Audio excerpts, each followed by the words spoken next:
आज हम एक ऐसे वंश के बारे में बात करने जा रहे हैं। इसे सिर्फ वंश कहना उचित नहीं है, बल्कि इसे एक संस्कृति कहना चाहिए। यादवों का इतिहास भगवान विष्णु, ऋषि अत्रि, चंद्रमा, बुध, पुरुरवा इत्यादि से संबंधित है। इसका उल्लेखन वेदों और पुराणों में मिलता है। यूरोपीय वंश में जो स्थान ग्रीक व रोमन लोगों का है, वही भारतीय इतिहास में यादवों का है। यादव हमेशा से ही पराक्रमी एवं स्वतंत्रता प्रिय जाति रही है। यादवों को यदुवंशी और अहीर से भी जाना जाता है। यादव यदुवंशी का अर्थ है महाराज यदु के वंशज। इन्हीं से यादव वंश की स्थापना हुई। और अहीर शब्द संस्कृत के आभीर शब्द का बिछड़ा हुआ स्वरूप है। इसका अर्थ है निडर। यादव समाज के 423 से भी ज़्यादा उपनाम हैं और इनमें से ज़्यादातर उत्तर भारत के अहीर और यादव से जाने जाते हैं।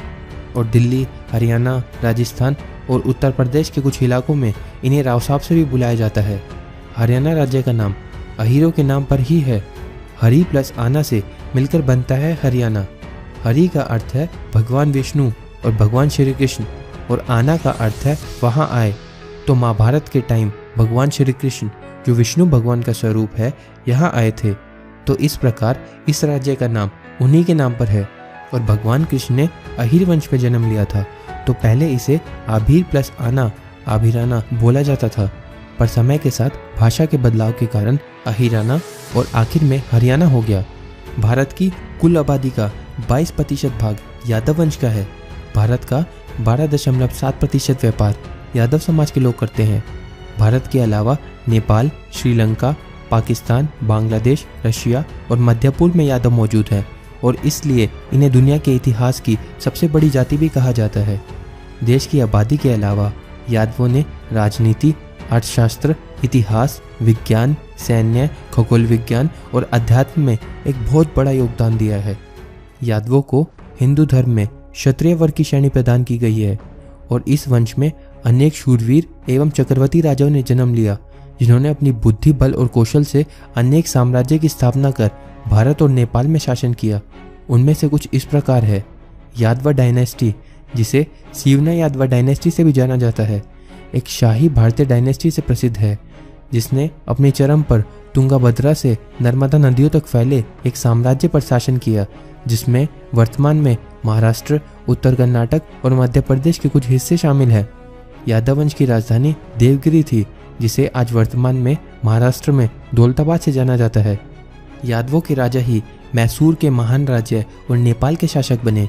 उत्तर कर्नाटक और मध्य प्रदेश के अलावा इन्होंने पूरे महाराष्ट्र पर अपना शासन स्थापित किया। जम्मू कश्मीर के आभिसार में भी यादव वंश का ही शासन था, जिसका राज्य झेलम व चिनाब नदियों के मध्य की पहाड़ियों में स्थापित था, जिसे वर्तमान में जम्मू कश्मीर में पूंछ, राजौरी और नौशेरा से जाना जाता है। यादवों के दर्जनों से ज़्यादा साम्राज्यों और अनेक सदियों के शासन के अंश आज भी मौजूद है, और उनके द्वारा निर्मित प्राचीन धरोहर और साम्राज्यों के अवशेष आज तक भी मिलते रहते हैं। दक्षिण भारत के कई प्राचीन मंदिरों का निर्माण यादव राजाओं ने ही किया। यादव के राजवंश का विक्रमशिला और नालंदा विश्वविद्यालय के उत्कर्ष में एक बहुत बड़ा योगदान है। यादव वीरों और उनकी अजय नारायणी सेना ने महाभारत के युद्ध में अपना बेजोड़ शौर्य प्रदर्शन किया था, और प्राचीन समय में तो कई राज्यों के सेनापति के पद सिर्फ अहीरों के लिए ही आरक्षित थे। आइए अब आपको यादवों के शौर्य से परिपूर्ण व गौरवमय इतिहास के कुछ पन्नों से भी रूबरू कराते हैं। आज़ादी के आंदोलन से लेकर आज़ादी पश्चात तक के सैन्य व असैन्य युद्धों में यादवों ने अपने शौर्य की गाथा रची, और उनमें से कई तो मातृभूमि की बलि देवी पर शहीद हो गए। सन 1739 में ईस्ट इंडिया कंपनी के विरुद्ध सर्वप्रथम कटलापुरम उर्फ तमिलनाडु के यादव वीर अलगमुत्तुकोण ने विद्रोह का झंडा उठाया और पहले स्वतंत्रता सेनानी के गौरव के साथ युद्ध करते हुए वीरगति को प्राप्त हुए।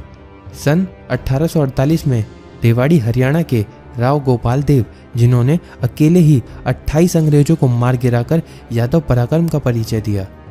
10 मई 1857 के स्वतंत्रता संग्राम में यादवों ने प्रमुख भूमिका निभाई, और रेवाड़ी के राव रामलाल ने दिल्ली पर धावा बोलने वाले क्रांतिकारियों का नेतृत्व कर आंदोलन को मजबूत किया।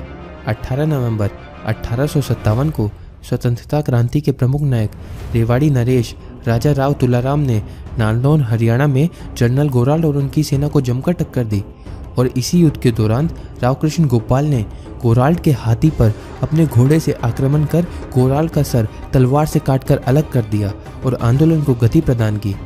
18 नवंबर 1962 में भारत चीन युद्ध के दौरान यादव सैनिकों का पराक्रम व बलिदान भारत में आज तक सराहनीय माना जाता है, जिन्होंने अपने प्राणों की आहुति देकर राष्ट्र के मान सम्मान और गौरव को बढ़ाया। और तब विश्व इतिहास में ऐसा पहली बार हुआ कि किसी विरोधी सैनिक देश ने दूसरे देश के सैनिकों के शौर्य की तारीफ की हो।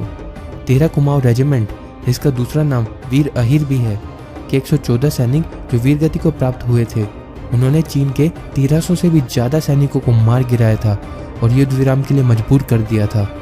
और इन्हीं यादव वीरों की याद और सम्मान में चुशूल से 12 किलोमीटर की दूरी पर एक स्मारक बनाया गया, जिसमें सभी वीर सैनिकों के नाम अंकित किए गए और रेजांगला में ही अहिर धाम की स्थापना भी की गई।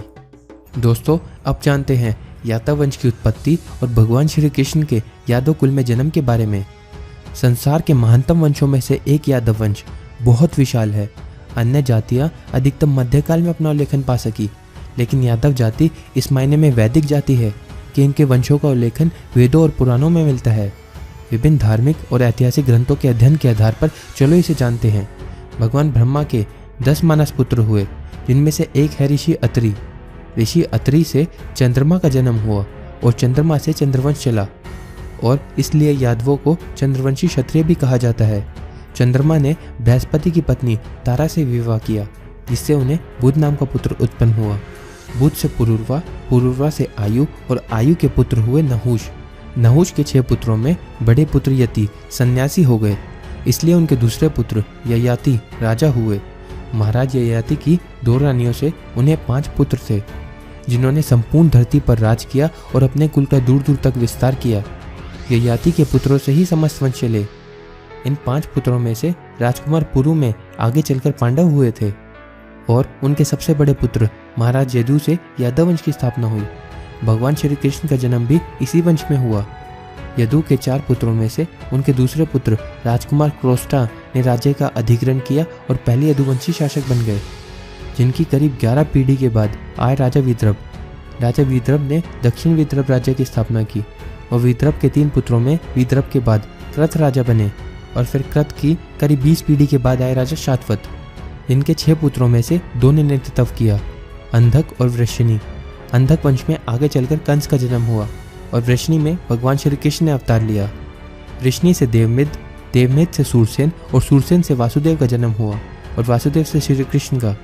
जब जब धर्म ने अधर्म को नुकसान पहुंचाने का प्रयास किया है, तब तक भगवान ने अवतार लिया है। श्री कृष्ण के रूप में स्वयं भगवान विष्णु ने मनुष्य के रूप में अवतार लिया था, और श्री कृष्ण भगवान विष्णु के सबसे शक्तिशाली अवतारों में से एक है। यादव समुदाय का एक गौरवमय इतिहास और विरासत है, और जब जब जरूरत पड़ी है वह वीरता एवं शौर्य की गाथा रचते रहे हैं। दोस्तों, अगर आपको ये वीडियो पसंद आई तो लाइक करें, कमेंट करें और शेयर ज़रूर करें, और हमारा उत्साह बढ़ाने के लिए इस चैनल को ज़रूर सब्सक्राइब करें, जो कि बिल्कुल फ्री है, और साइड में नोटिफिकेशन बेल को ज़रूर दबा लें ताकि हमारी वीडियो के नोटिफिकेशन आप तक पहुँचते रहे। धन्यवाद दोस्तों, जय हिंद।